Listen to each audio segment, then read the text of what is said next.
On a tour of Fresnes prison just outside Paris, France's Justice Minister inspects a cell and meets wardens. He's pledged to build up to 16,000 new prison cells across the country to end overcrowding and inmates being forced to share.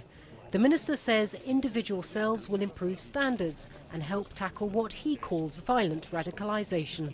Un impératif qui est nouveau. There is a new imperative, an urgent one, the fight against violent radicalisation. Individual incarceration is one of the tools to prevent the risk of an inmate falling into radicalisation, especially preventing the spread of violent radicalisation, the spreading of terrorist ideology. Earlier this week, 2 wardens were injured by an inmate in a prison north of Paris. In the town of Poitiers, prisoners set fire to a wing.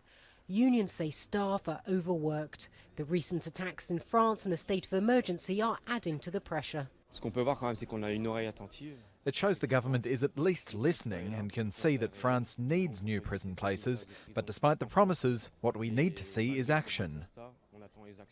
While the French government says that the new cells are a solution to the country's prison problem, some activists and prison workers say that extra cells will only lead to extra inmates, and they say that more needs to be done to keep people out of the country's jails in the first place.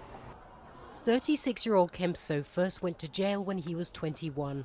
It was a short sentence, but with no social support on release, he ended up reoffending, spending more than 10 years in prison on and off. He says the focus should be on alternatives to jail and on reintegration programs. The